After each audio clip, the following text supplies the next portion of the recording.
এবারে তো যথেষ্ট ভালো ফসল হয়েছে। হ্যাঁ মহারাজ, পরিসংখ্যান বলছে বিগত 10 বছরে এত ফসল কখনো হয়নি। তাহলে তো এবার কৃষ্ণনগর যথেষ্ট সমৃদ্ধশালী রাজ্য। যথার্থই বলেছেন মহারাজ। এবার কিন্তু আমাদের ভাবতে হবে যে এই ফসল বিক্রি করে রাজকোষে যে অতিরিক্ত অর্থ আসবে তা দিয়ে কি করা যায়। হ্যাঁ ভাবো ভাবো, সকলে মিলে ভাবো। আমার মনে হয় এখনই ভাবার কোনো প্রয়োজন নেই। কেন কেন কেন? কেননা এবছর ভালো ফসল হলেও আগামী বছরও যে এমন মাত্রাতিরিক্ত ফলন হবে তার তো কোনো মানে নেই। সেটা একদিক দিয়ে ঠিক। হয়তো আগামী বছর অতিবৃষ্টি কিংবা অনাবৃষ্টির জন্য ফসল কম হতে পারে। সেই জন্য আমার মনে হয় রাজকোষের অতিরিক্ত অর্থ সঞ্চয় করে রাখা উচিত। আমিও গোপালের সঙ্গে একমত মহারাজ। গোপালের কথা তো শোনা হলো, তা মন্ত্রী তুমি এবার তোমার মত প্রকাশ করো। আমি বলছিলাম কি, অতিরিক্ত অর্থের সিংহভাগই প্রতিরক্ষায় খরচ করা উচিত। হ্যাঁ হ্যাঁ, প্রতিরক্ষায় খরচ করা? হ্যাঁ মানে নতুন নতুন অস্ত্র শস্ত্র কেনা, এই আর কি। কেন কেন কেন? হঠাৎ কি এমন হলো যে নতুন অস্ত্র কিনতে হবে? মনে হয় পুরনো অস্ত্রে মরচে পড়ে গেছে। সাবধান গোপাল, সাবধান। ঠিক আছে ঠিক আছে, আমি আর কোনো কথা বলছি না। মহারাজ যেটা বলছিলাম আর কি, আমাদের তো শত্রুর আর অভাব নেই। শত্রু? কাকে শত্রু বলছো তুমি? প্রথম শত্রু মুর্শিদাবাদের নবাব, দ্বিতীয় শত্রু আমাদের প্রতিবেশী খাম্বাজরাজ। কথাটা তুমি খারাপ বলনি বটে। বলা তো যায় না কখন তারা আবার কি করে বসে। তাই আত্মরক্ষার জন্য আমাদের প্রতিরক্ষা ব্যবস্থাকে ঢেলে সাজানোর প্রয়োজন। আর তারই প্রথম পদক্ষেপ হচ্ছে নতুন অস্ত্র কেনা। ঠিক আছে ঠিক আছে, সেনাপতি কদিন ছুটি নিয়েছে, সে ফিরে এলেই এ ব্যাপারে আমি তার সঙ্গে কথা বলে নেব। সেনাপতিকে আবার এর মধ্যে টানার কি দরকার মহারাজ? ও তো শুধু তলোয়ার ঘোরাতে আর হুড়ুম দারুম করতেই জানে। কূটনীতি বা অস্ত্র কেনার ব্যাপারে ও কি বোঝে? আমি ভেবেছিলাম কোনো কথা বলবো না, কিন্তু আর কথা না বলে যে থাকতে পারছি না। অস্ত্রের ব্যাপারে সেনাপতি কিছু বোঝে না, আর যত বুঝে গেলেন আমাদের মন্ত্রী মশাই। গোপাল, কথার মাঝে এভাবে মন্তব্য করতে থাকলে আমি কিন্তু তোমায় সভা থেকে বের করে দেব। তার আর কোনো দরকার নেই মহারাজ, আমাকে কদিনের জন্য ছুটি দিয়ে দিন, আমি আর রাজসভায় আসবো না। গোপালের সাহসটা একবার দেখেছেন মহারাজ? ঠিক আছে, যাও যাও, তবে এমন ব্যবস্থা করব না যে চিরকালের জন্য তোমার এই রাজসভায় ঢোকা একেবারে বন্ধ হয়ে যাবে। হ্যাঁ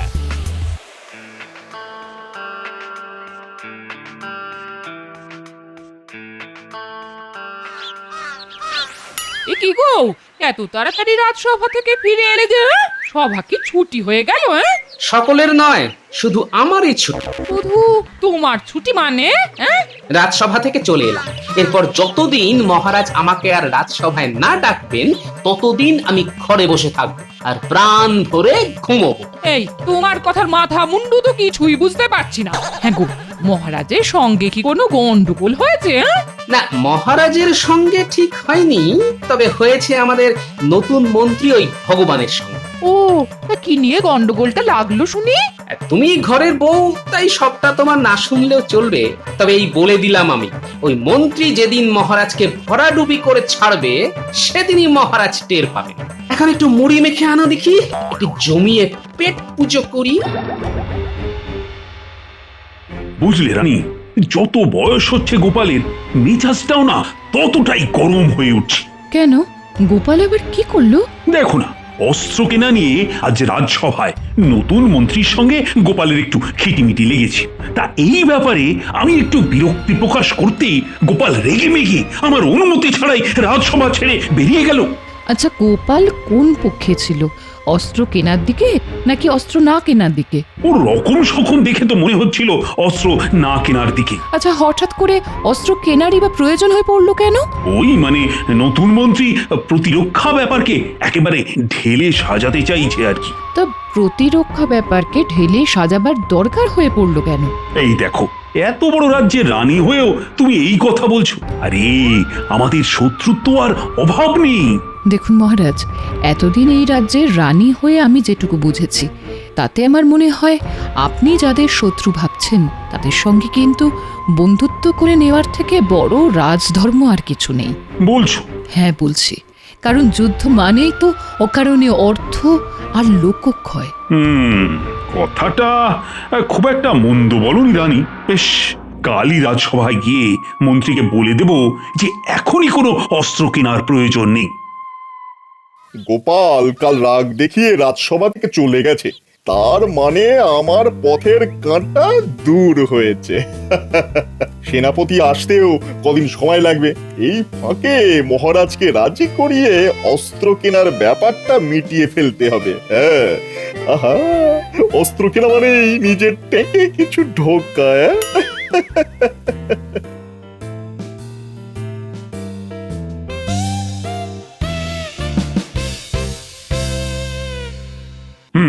তাহলে সভার কাজ শুরু করা যাক। আচ্ছা মহারাজ, গোপালকে একবার ডেকে পাঠালে হতো না? না না না, ও যখন একবার তেজ দেখিয়ে চলে গেছে তখন ওকে ডাকার আর কোনো প্রয়োজন দেখি না। মন্ত্রী, এবার বলো আজ কোন বিষয়ে আলোচনা হবে? ওই মহারাজ, অস্ত্র। না না না, এখনই অস্ত্র কেনার কোনো প্রয়োজন নেই। কিন্তু মহারাজ, কালই তো আপনি অস্ত্র কেনার ব্যাপারে এক প্রকার রাজি হয়ে গিয়েছিলেন। কিন্তু পরে ভেবে দেখলাম আমরা যাদের শত্রু বলে ভাবছি তাদের সঙ্গে বন্ধুত্ব করে নেওয়ার থেকে বড় রাজধর্ম যে আর কিছুই নেই। চলে, তার মানে অস্ত্র কেনা হবে না? আর অস্ত্র কেনা না হলে আমার ট্যাঙ্কে অর্থের আমদানি হবে কি করে?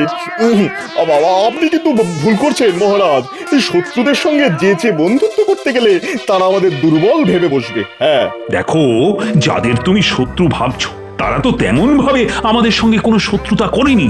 সবটাই তো আমাদের অনুমান মাত্র। অনুমানটাই অনেক সময় সত্যি হয়ে যায় মহারাজ।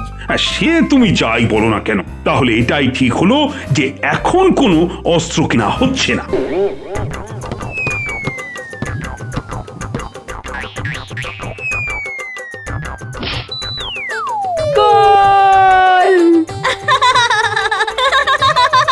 কি গো দাদু, এটা নিয়ে কটা খেলে?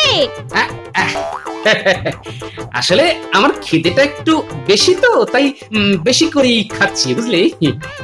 ওরে বাবা, বেলা যে অনেক হলো, আমি চলি রে। বলছি কাল আবার খেলবে তো দাদু? হ্যাঁ, খেলবো খেলবো।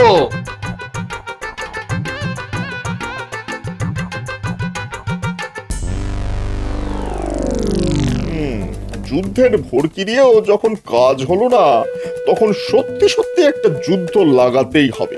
যুদ্ধ মানেই অনেক টাকার খেলা, আর টাকার খেলা বাড়ার সাথে সাথে আমারও খেলা শুরু হবে।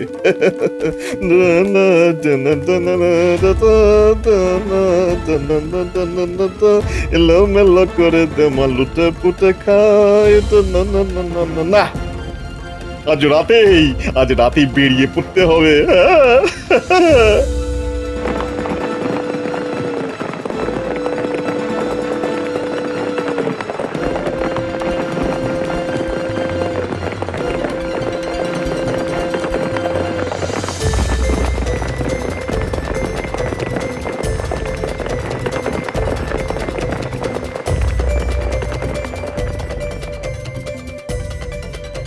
কাকে চাই? আমি কৃষ্ণনগর থেকে আসছি, রাজাকে গিয়ে বলো বিশেষ দরকার। ঠিক আছে, অপেক্ষা করো।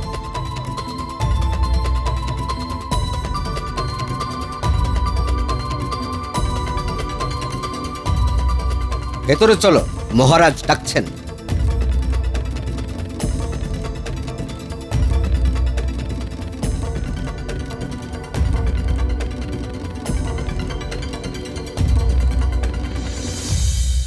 তোমাকে তো ঠিক চিনলাম না। না চেনাই স্বাভাবিক, কারণ আপনার সঙ্গে এই প্রথম আমার সাক্ষাৎ। আমি কৃষ্ণনগরের নতুন মন্ত্রী। হ্যাঁ হ্যাঁ হ্যাঁ, শুনেছি বটে। কৃষ্ণনগরের পুরাতন মন্ত্রী অসুস্থ বলে নতুন মন্ত্রী নিয়োগ করা হয়েছে। হ্যাঁ হ্যাঁ হ্যাঁ, শুনেছি। হ্যাঁ, তা এত রাতে আমার কাছে কি প্রয়োজনে? আপনাকে গোপনে একটা খবর দিতে এলাম মহারাজ। গোপন খবর? কিরকম? আমাদের রাজা কৃষ্ণচন্দ্র অতর্কিতে আক্রমণ করে আপনার রাজ্য দখল করে নিতে চায়। হ্যাঁ। সে কি বলছো তুমি? কৃষ্ণনগরের সঙ্গে আমার সম্পর্ক তো খারাপ নয়। তাতে কি এসে যায় মহারাজ? আসলে জানেন তো, রাজ্য দখলের নেশা মানুষের সব সম্পর্ক, সকল বন্ধন নষ্ট করে দেয়। হ্যাঁ, আমাদের মহারাজের এখন হয়েছে সেই অবস্থা। তামাম বাংলার অধীশ্বর হওয়ার জন্য তিনি একেবারে পাগল হয়ে উঠেছেন। হ্যাঁ, তাহলে উপায়? উপায় একটাই, আগে ভাগে কৃষ্ণনগর আক্রমণ করে আমাদের মহারাজকে নিরস্ত্র করা। হ্যাঁ, প্রয়োজন হলে কৃষ্ণনগর জয় করে মহারাজ কৃষ্ণচন্দ্রকে সমুচিত শাস্তি দেওয়া। কথাটা খুব একটা খারাপ বলনি। আচ্ছা, তুমি আমার প্রতি এত সদয় হলে কেন? এত রাতে খবর নিয়ে এলে কেন আমার কাছে? বলছি এক এক করে সব বলছি।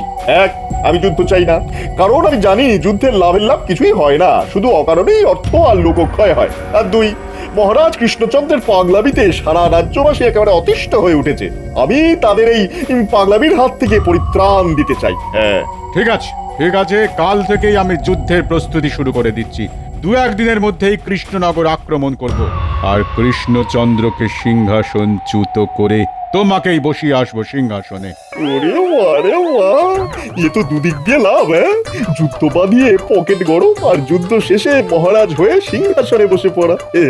হ্যাঁ বাবা, আমি তাহলে যাই মহারাজ। তাহলে আর তোমাকে আটকাবো না, তুমি আসতে পারো। এই যে বলি, কি গো, আজ রাজসভায় যাবে তো? হ্যাঁ, আহা, একবার তো তোমায় বলেছি, মহারাজ নিজে ডেকে না পাঠালে আমি আর রাজসভামুখ হচ্ছি না। ও মা, এ কি কথা গো? দাও দাও দাও, বাজারের থলিটা দাও, দেখি ভালো কিছু মাছ পাই কিনা। দাঁড়াও, আনছি।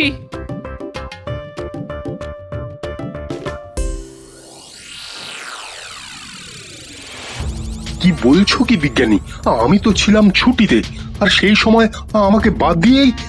তাহলে আর বলছি কি, নতুন মন্ত্রী তো অস্ত্র কেনার জন্যে একেবারে পাগল হয়ে উঠেছিল, আর সেই নিয়েই তো গোপালের সঙ্গে বিবাদ। অবশেষে মহারাজ রাজি হলেন না বলে নতুন মন্ত্রী কিছুটা দমে গেল। তবে মুখ দেখে খুব একটা খুশি বলে তো মনে হয়নি আমার। গোপাল ছাড়া রাজসভা? না না বিজ্ঞানী, মহারাজের অনুমতি নিয়ে আমি কালই গোপালকে রাজসভায় ফিরিয়ে নিয়ে আসবো। হ্যাঁ, তাহলে তো খুবই ভালো হয়। দেখো, চেষ্টা করে দেখো। প্রণাম মহারাজ।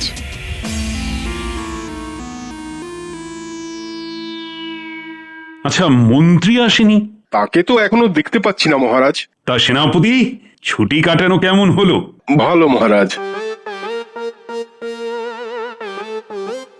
এ কি মন্ত্রী, আজ তোমার এত দেরি হলো কেন? ওই যে আসবার সময় হঠাৎ এক আত্মীয়ের সঙ্গে দেখা হয়ে গেল, তার সঙ্গে কথা বলতে বলতে একটু দেরি হয়ে গেল মহারাজ। আচ্ছা, সকলেই যখন এসে গেছো, তাহলে সভার কাজ শুরু করা যাক। মহারাজ, আমি কি একটা কথা বলতে পারি? বলো বলো বলো। বলছিলাম কি, গোপালকে সভায় দেখছি না কেন? তেজ দেখিয়ে ও বাড়িতে বসে আছে। আপনার অনুমতি পেলে ওকে কি আমি ডেকে নিয়ে আসবো? না না না, তার কোনো প্রয়োজন নেই। গোপালকে ছাড়াই রাজসভার কাজ যেমন চলছিল তেমনই চলবে।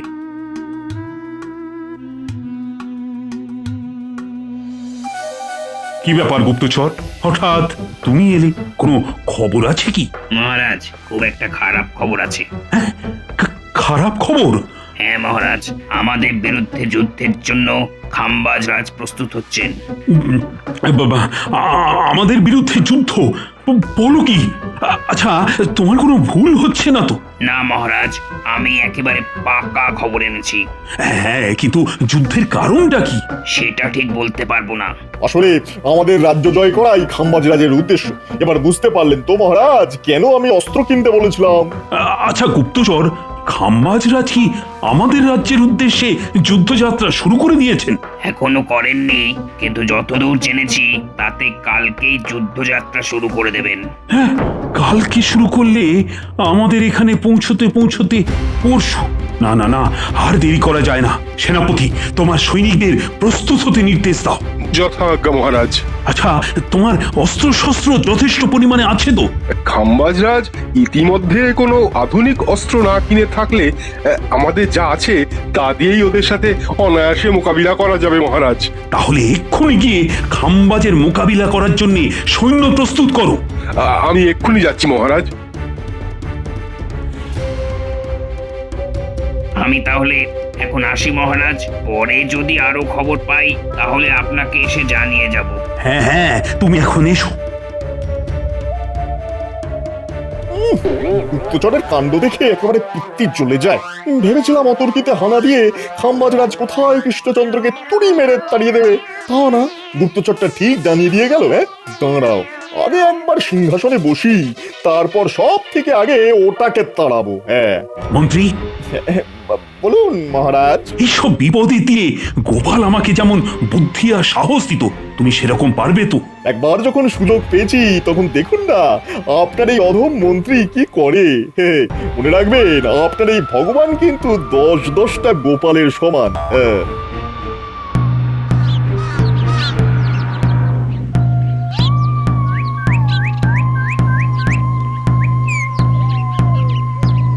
শোনো শোনো শোনো, খাম্বাজরাজ আমাদের কৃষ্ণনগর আক্রমণ করতে আসছে। 2-1 দিনের মধ্যেই যুদ্ধ লাগবে। সকলে তাই খুব সাবধানে থাকবে, আর খুব একটা প্রয়োজন ছাড়া কেউ ঘরের বাইরে বেরোবে না। শোনো শোনো শোনো। সে কি যুদ্ধ লাগবে? তাহলে তো মহা বিপদ। রাজায় রাজায় যুদ্ধ হবে আর প্রাণ যাবে উলুখাগড়ার। এবার ফসল ভালো হতে ভেবেছিলাম বছরটা খুব ভালোভাবে কাটবে, তা না এই কি উটকো অশান্তি বলো দেখি। কি যেন বলছে না, যুদ্ধ লাগবে। এগো ভাই, এসব তুমি কি বলছো? কেন, মহারাজের খাস লোক হয়ে তুমি জানো না খাম্বাজরাজ আমাদের রাজ্য আক্রমণ করতে আসছে? সে কি? সকলে মনে রেখো, এই আক্রমণ প্রতিহত করে আমাদের জয়লাভ করতেই হবে। সেনাপতি, এসব কি শুনছি? ঠিকই শুনেছ গোপাল। আচ্ছা, আমাকে একটা দ্রুতগামী ঘোড়া দিতে পারো? ঘোড়া? ঘোড়া দিয়ে কি হবে? সব পরে বলবো, হাতে একনার সময় নেই। আর আমার এই ঘোড়া নিয়ে যাওয়ার খবরটা কিন্তু কেউ যেন জানতে না পারে, বুঝলে? ঠিক আছে, চলো দিচ্ছি।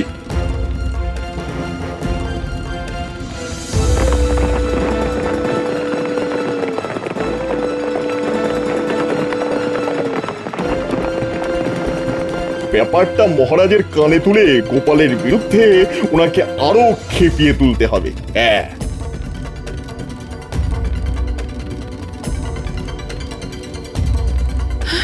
কি বলছেন কি মহারাজ? খাম্বাজ রাজ আপনার বিরুদ্ধে যুদ্ধ করতে আসছে? হ্যাঁ, হ্যাঁ, আমার অতি বিশ্বস্ত গুপ্তচর তো সেই খবরই দিয়ে গেল। কিন্তু খাম্বাজ রাজ তো আপনার বন্ধু ছিল। ভুল রানী, ভুল। রাজনীতিতে বন্ধু বা শত্রু বলে কিছুই হয় না, সবটাই স্বার্থ আর রাজনীতির নোংরা খেলা। আচ্ছা, গোপালকে একবার খবর দিলে হয় না? গোপাল? ব্যক্তিগত মান অভিমানের সময় কিন্তু এখন নয় মহারাজ, এটা নয়। আমার এই অনুরোধটা আপনি রাখুন মহারাজ, গোপালকে ডেকে পাঠান। কাকে আর ডেকে পাঠাবেন মহারাজ? সে তো কৃষ্ণনগর ছেড়ে পালিয়েছে। কি বলছো কি মন্ত্রী? গোপাল কৃষ্ণনগর ছেড়ে পালিয়েছে? কিন্তু কেন? কিছু মনে করবে না রানীমা, আমার মনে হয় খাম্বাজরাজকে এই যুদ্ধের জন্য আসল উস্কানিটা গোপালই দিয়েছে। হ্যাঁ, আর যুদ্ধ আসন্ন দেখে সে সরাসরি ওই দলে অংশগ্রহণ করতে গেছে। আমার কথা বিশ্বাস না হলে কাউকে পাঠিয়ে জেনে নিন না এই মুহূর্তে গোপাল এই রাজ্যে আছে কি নেই। কিন্তু গোপাল এমনটা করবে কেন? বুঝতে পারছেন না? ওই যে সেদিন আপনি গোপালকে রাজসভা থেকে বের করে দেবেন বলেছিলেন, গোপাল হয়তো সেই অপমানের শোধ তুলছে। হ্যাঁ হ্যাঁ, গোপাল এত বড় নিমকহারাম? হে ঠাকুর, ঠাকুর, এই বিপদ থেকে কৃষ্ণনগরকে তুমি রক্ষা করো ঠাকুর। আর সেই সাথে এটাও প্রমাণ করো যে আমার গোপাল নেমক হারাম নয় ঠাকুর। জয় মহারাজ কৃষ্ণচন্দ্রের জয়। জয় মহারাজ কৃষ্ণচন্দ্রের জয়। সকলে জীবন বাজি রেখে যুদ্ধ করবে। মনে রাখবে, এই যুদ্ধের সঙ্গে আমাদের রাজ্যের মান ইজ্জত সব নির্ভর করছে।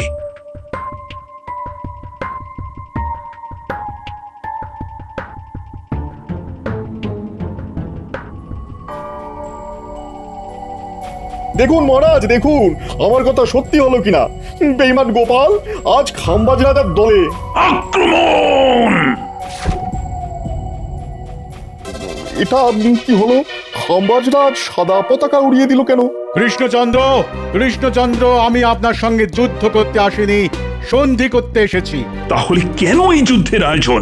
একজন আমাকে মিথ্যে খবর দিয়ে ভুল পথে চালিত করে আপনার বিরুদ্ধে যুদ্ধ করতে এক প্রকার বাধ্য করেছিল। সে কি? কিন্তু শেষ মুহূর্তে আর একজন আমার সেই ভুল ভেঙে দিল। সে বলল আপনি নাকি যুদ্ধ করতে চান না, আর যুদ্ধ মানেই তো অকারণ অর্থ আর লোকক্ষয়, এতে কারোরই ভালো হয় না।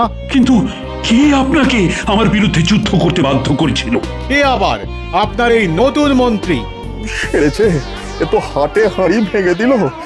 এখন তালে গলে আমি পালাই বাবা। কোথায় পালাচ্ছেন মন্ত্রী মশাই? একেবারে পালাতে দিও না গোপাল, ওর ব্যবস্থা আমি পরে করছি। কিন্তু আপনার ভুল কে ভেঙে দিল খাম্বাজরাজ? কে আবার? আপনার এই চিরবিশ্বস্ত গোপাল। গোপাল? গোপাল তুমি? যাক, ভালোই ভালোই সব মিটে গেল। এবার আপনার এই বিশ্বাসঘাতক মন্ত্রীটির কি করবেন বলুন তো? ওকে ওকে আমি কঠিন শাস্তি দেবো। ওকে আমার হাতে ছেড়ে দিন। মিথ্যে কথা বলে আমাকে বিভ্রান্ত করার শাস্তিটা ওকে আমি নিজের হাতেই দিতে চাই। ও মহারাজ, আপনি নিজে হাতে মারুন কাটুন যা ইচ্ছে করুন, কিন্তু দয়া করে এই খাম্বাজরাজের হাতে আমায় তুলে দেবেন না।